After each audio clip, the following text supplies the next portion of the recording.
Hi, I'm Dev Kumar. Well, today in this video we'll be talking about the basic commands for Linux.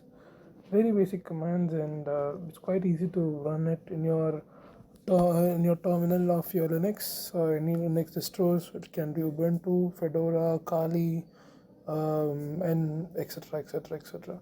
So in this, the first command, according to this, what I have created in the manual. First command is cal and then 12 2024.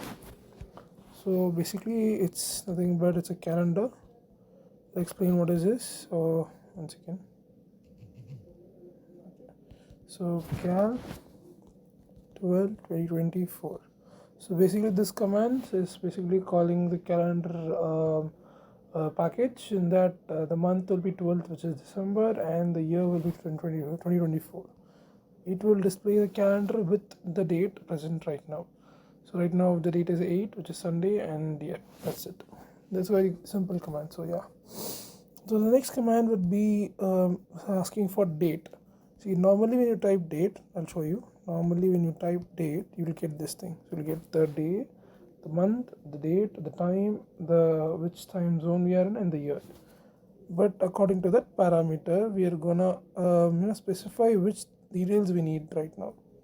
So date plus given double quotes in that mention you need a day and time. So yes, it's small t is enough. Okay, capital T and then double quotes. Wait, yeah, I'm right.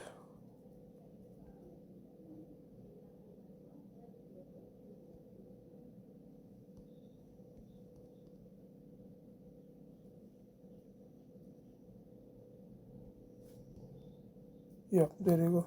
So here basically what I did was a small mistake. There was an indentation, basically space. Anyways, again I'll type. So this is it. It shows the date and the time. I guess we'll give a space, and yeah, there you go. So date and the time will be displayed over here by giving that, which means like in date I'm specifying only the day. The date and only the time from the whole package. See, in default you get a day, the month, and I don't want those things. I just want only the time and the date. So I got it. This is it. Very easy. Next, let's go to the next set of commands, which is echo. See, echo is mostly used to talk with Linux. One of the ways to talk with Linux. So, like, let's say it's like print statement, just to show an output. So, echo, this is Deva. It tells this is Deva. Let's take echo white devil. It says white devil. Echo hi. It says hi. And whatever I give after echo will just display it. Now here let's put up parameters. Let's take I have certain files I can show you. It's fine. So these are the files I have total. So in this, most common are directories and also some few HTML files. Right, let's use some HTML files. So for that, nothing, just type echo and then just put a dot. Or one second, small error, clear it. Echo and then put a star dot mp4. I don't have any mp4, so dot html, and there you go. You get only the html files which is available in this particular directory. Let's take mp4 files if you have one. mp4, I don't have it, so yeah. Let's take txt files, text files. I have one dot txt. Let's take py files. Do I have a py files? Yes, I should have. Yeah, see, there are so many py files over here. So echo is basically used to display it. Now when you give a parameter, a condition where you say that echo show all the files, all star means all. So basically echo star means all the file extension. So in our case, let's take txt. This is .txt is a file extension, right? So it's a text file. So it displays only the text files available on that particular directory. Same way it goes on. Now let's take there is 9.py, right? Let's see. Oh, is this 1.py? No, okay, fine, no problem. Oh, there's 1.html. There's 1.html. Let's take like this. Let's change the parameter like 1 star. So it's what I'm trying to tell is echo show all the files where the file name starts with 1 with any extension. That's what I mean. So see here, whichever starts with 1, it just shows off. It doesn't matter whether it has a full name or something. It just shows it off. Something like that. Now, same way I could do it ulta, where I mean reverse, where I just show HTML star.html or star.cpp star.txt, something like that. I hope you got it. Here in this command, this is basically you are asking for all files which has .txt's extension. But here you are asking for all files which it starts from the name 1 and it can be in any extensions, file extensions. That's it. Very easy. This is Echo's basic commands. I guess that's all. And same goes to this for furthermore things. If you want to see a directory, folders, or subfolders, then just put a slash and done. One second. Let me put it like this way. No, it just shows my root directory. Anyways, leave it. You would get this in your main host machine, not in Thermix. So, anyways. Now next let's jump to the next set of things, which is who am I, and W. And password is basically to change passwords. Let's take now. Right now I have password as Kali. I guess let's change the password to Dev0. Let's put Kali. Okay, password is Kali. Done. So what I did now, I just basically changed my password from my current password to new password. This doesn't work for every Linux distros because in the Linux distro, the real distros, this is Thermix, this is just an emulator, but in the real distros you will have to put your current password, then you'll have to change it to a new password. That's one security there, but yeah, anyways.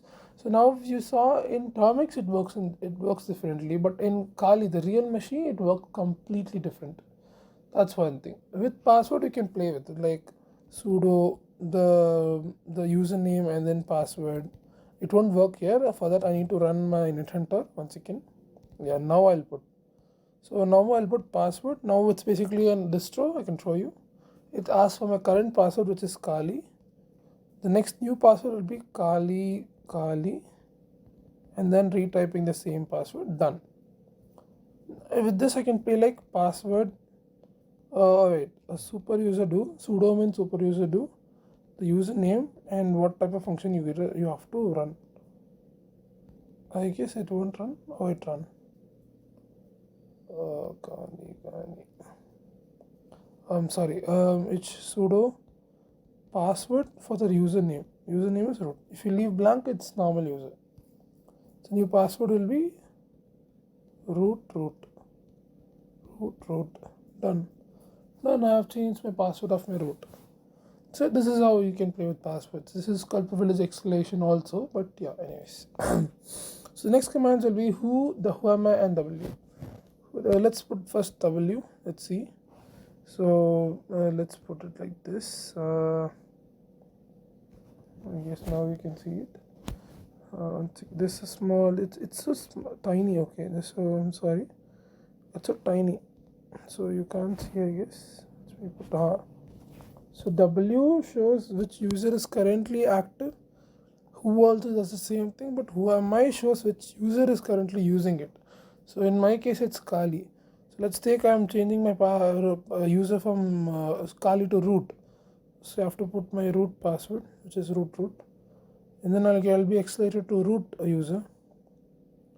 I guess I typed it wrong.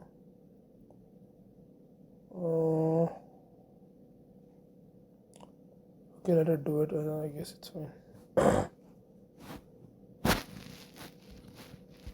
You open a new session and then nh clear root.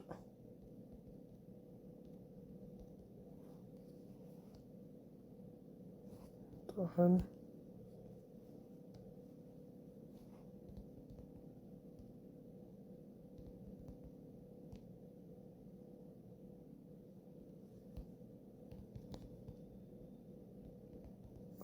Okay, little technical problem, anyways, leave it.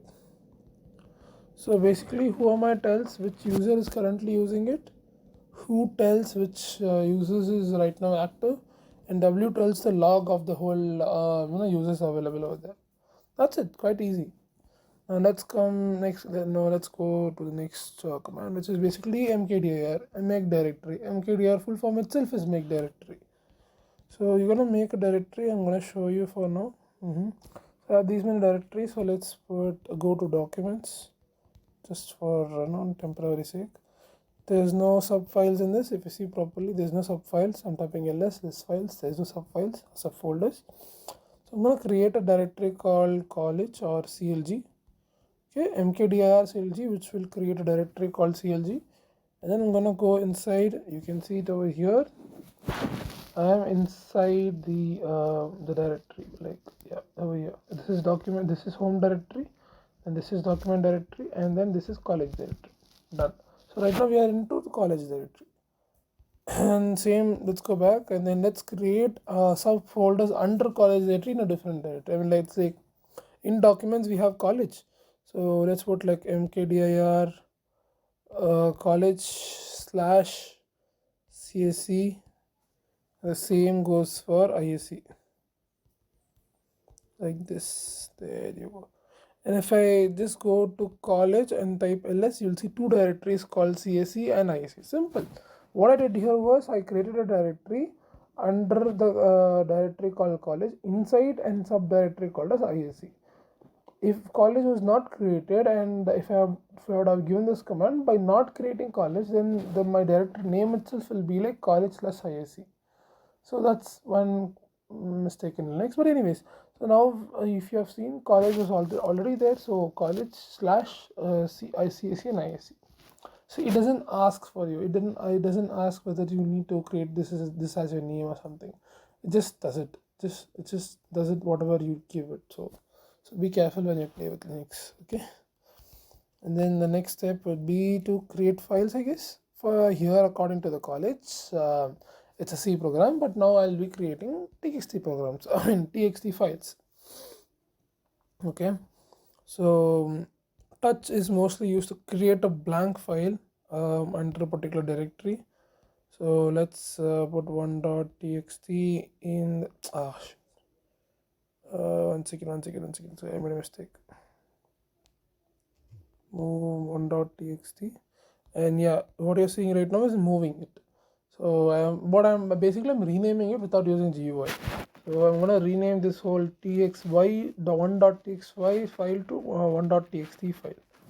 Once again, I just forgot to put 1.txt. 1.txt.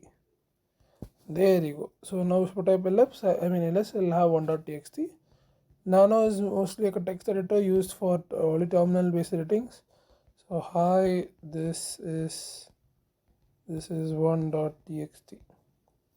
Control S for save, Control S to save, and Control X to exit. So now we have created 1.txt, and then nano 2.txt. In this is 2.txt. Control S, Control X. Same goes to 3.txt, and this is 3.txt.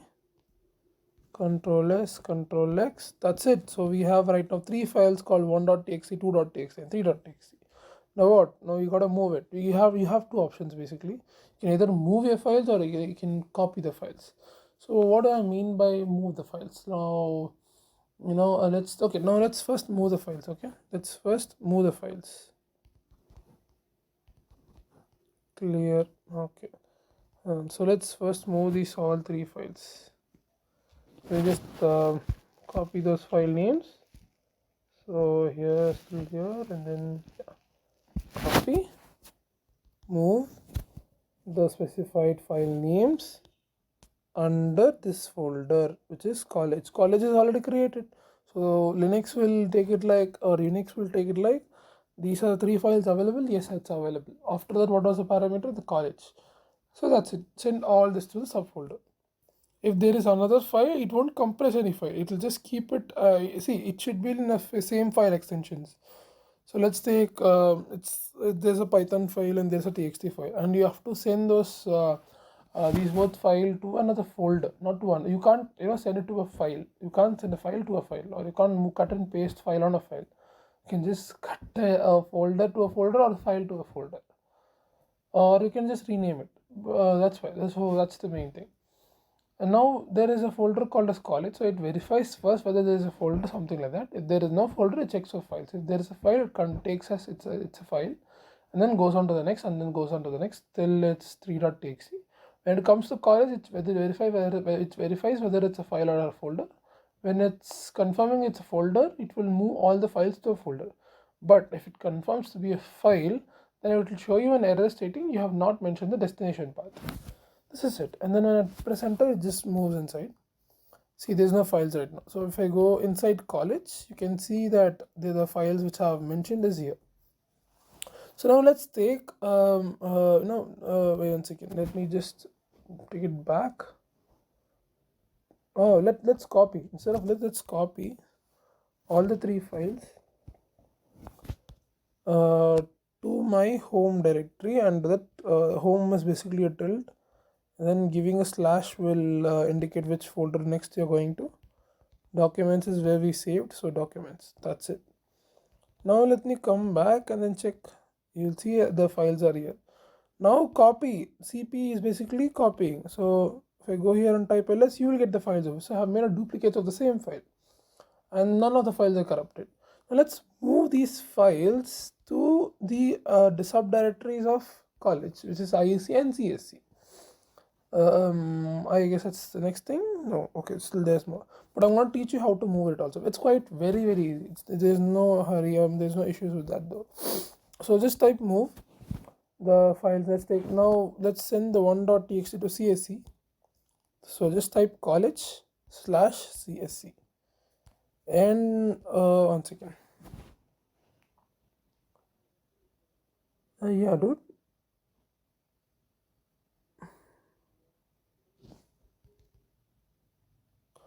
Oh, okay.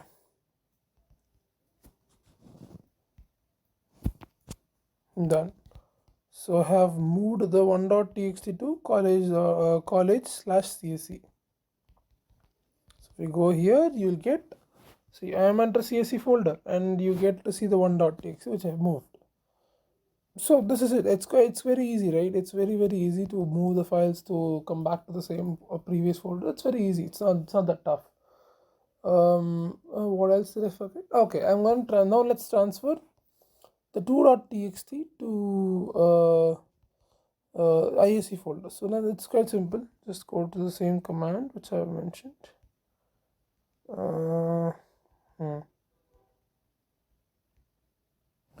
Yeah, here just replace with IAC, and then just change the file name to 2.txt, and then done. So if you see, there's no 2.txt, but it's inside the IAC folder, and type ls 2.txt. Simple as that. It's very simple. Learning Linux is very simple, and one of the command to come back is this command, which I'm going to show you, like this command. So it's cd dot dot slash dot dot, which means I'm gonna come back to 2 folders, come behind 2 parent folders. So like cd dot dot slash dot dot. So I'm gonna go back to documents now. I am in documents. That's it, simple as that. And then next would be pwd, path of working directory. So let's take that's what. So the whole thing says which directory you are in and what you're doing right now. So and let me go back to that folder. Yeah. Clear the screen, and then let's type pwd, and then the same command. So I'll be going back to documents, and when I type pwd, you can see I have come behind 2 folders, like from IAC to college and from college to documents. So if I mention 3 times, I'll be going 3 times of the folders. If there is no folder, it will just stay in the root folder. That's it. It's very easy, right? It's quite easy. So 2 commands done at the same time. Very good. Now next, let's go to the next command, which is ls. ls is basically list files. In ls we have so many arguments. So ls, let's create a hidden directory, or not. Let's not talk about it now, but anyways, hidden directories stays in the format of dot. So let me show you demo for it. So I'm gonna go back and then type ls. You'll see these many files. These are the files which you see right now, but in reality, when I choose lsal or ls just l, okay, just l is gonna show you the permissions of the particular directories of almost all directories, not just one or two. Oh yeah, it's still there is just a little more, only little directories. Now you might think that these are the directories available, but in reality no. There are some hidden folders which you need to be seen.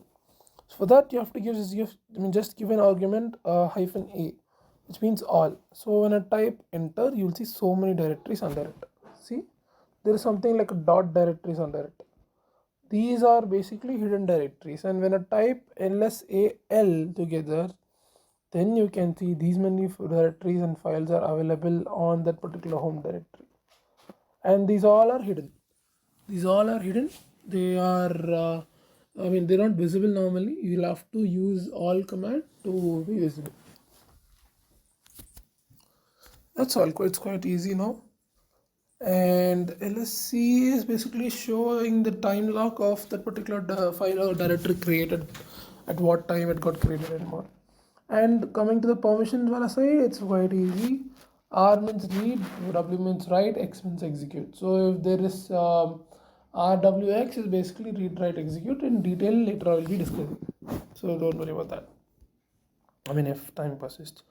Now RM, which is basically to remove files. So let's go to the documents folder again. Sorry, my typing. cd documents. Yep, and ls. So let's now go into college directory, because that's where we have files and folders together. So yeah. So now we are gonna remove a file. Basically, let's take one.txt and then wait, not like this. Let's go to CSC folder and then remove the file. So remove one.txt, which will remove the one.txt from the CSC folder. Oh, I forgot to show you before. Anyways, before, as you saw the little further before, when you saw like it was the file was there, like the 1.txt was there in the CSC folder, but now it's not, because I just deleted it. And the next command will be I is basically to ask you. See, when you're not confirmed what file to get deleted, or let's take you're creating a shell, a bash script, where you're automating stuff, and then that there is a file which is very important, but by mistake you have given the program in such a way that it deletes that file too, but you need to be notified. So in that case you use this the flag called as I. So let's remove the 2.txt from this folder, but by giving an I flag. So -i 2.txt. And now it will ask for a question whether to remove this file 2.txt or not. If you give no, it won't delete it. But if you give yes, it will delete. It's gone now. You don't have to worry. This is how it works. So the I flag basically is to ask you whether you need to delete this file or not. With your permission, with your consent, it deletes or it doesn't delete. It's like that. So yeah. And the next will come is R. R means when you see R in the particular command. So rm-r, which means it's a repo, or which means it's a folder. It's not a file. See, rm default is used to delete a file, not a folder. So in our case, it's delete normally called a CSC folder. So when I type rm CSC, it says it's a folder. You see, it's a directory, right? So now let's put in a flag stating rm-r space and the folder name, and now it gets deleted. See, it's gone. Now let's give a concern for ISE. Now let's not directly delete it. Let's put a concern now. Sad now. So let's put IR. Now it's asking me whether to delete this directory or not, with the concern, with the question. So when I type S, it gets deleted. When I type no, it doesn't get. It won't get deleted. Sorry. So it's not deleted until now. When I type yes, it will get deleted. So yeah. Then this is it. And now let's take like this. There might be few files which is like forcefully should be deleted without any concern or something. Now let's think like when you are shell scripting or when you're writing a bash script where you're giving where you're telling to ask a concern before you delete, but you also doesn't you do also don't want it to be asking. I mean, let's okay, you have given a default for every files. When you remove those files, you have given default like it should ask consent for each and every file, but you don't want few files to be asked. But according to your program, you have given like a common thing to every files. So now what you do is you put certain commands in for those specific files which you don't need to be asked. So even if there is a concern raising flag, this won't raise a flag until you put this flag. The flag is very simple. Now see, let's take IAC, okay. So rm hyphen I, I means what? Raising concerns. But if I put an F in that, or IRF, R means repo, I means concern, F means force. Okay, IAC, then it will get deleted without asking a question. I put an I put an I, but it didn't ask me any concern. It just like directly got deleted. Why is that? Because I have put an F command, F flag over there. F means forcefully delete without asking any permission. Just delete it out. Just don't, just ignore it. That's it, something like that. So even if there is an I in that, when F is there, it will be considering as forceful delete, which means forcefully it's getting deleted. There is no way to revert it back. That's all. So that's it. This is it. Now this is RM cutting. You at the same time you can delete subfolders or something like that. So let's take like let's create again another folder called IAC.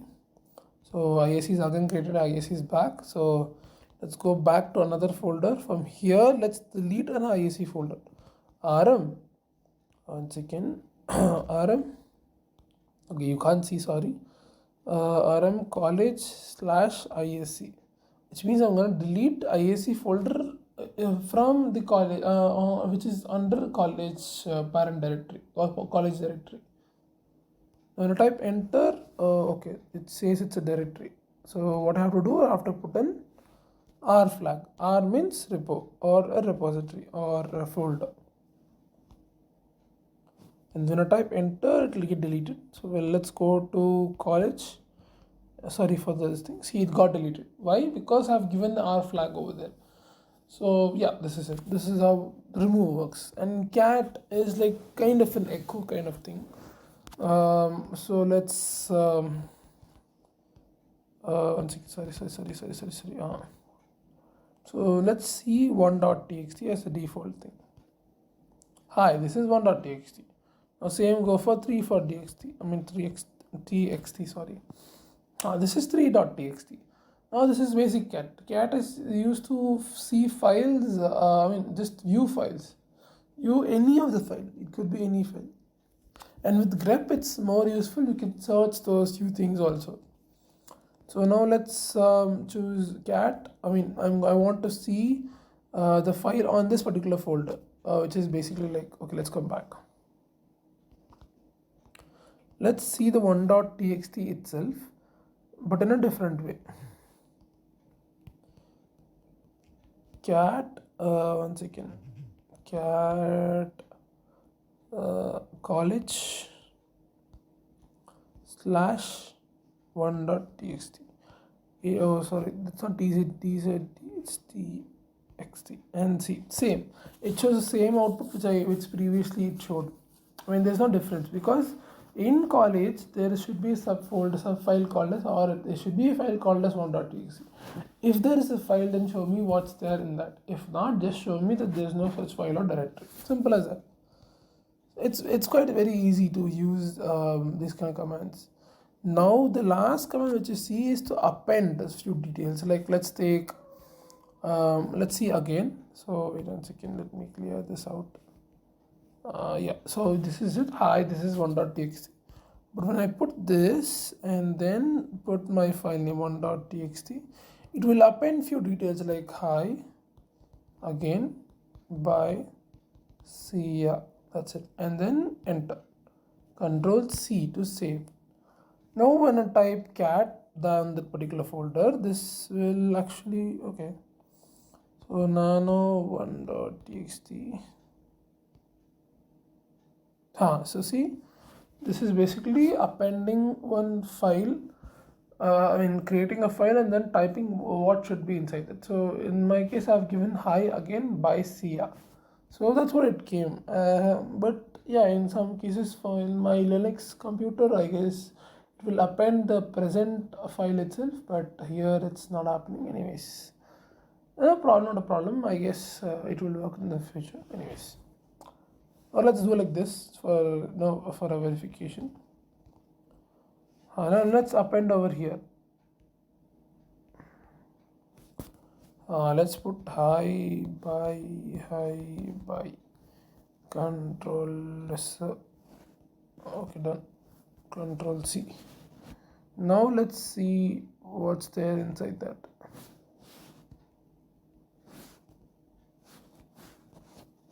Yeah, now it got appended. So if there was a file, then it will get appended. So if there is no file, then it won't get appended. Append means what? Adding on something. It won't keep in middle. It won't add something in middle. It will always add at the end of this files. So that's what I'm going to do. I'm basically adding some other data on a present file at the end of it, at the end of the particular data which is present already in that file. If there is no something like that, then it creates a file and then starts writing on it. So this is it. This is the commands which I have used today. I hope the video was useful. Thank you. Bye bye.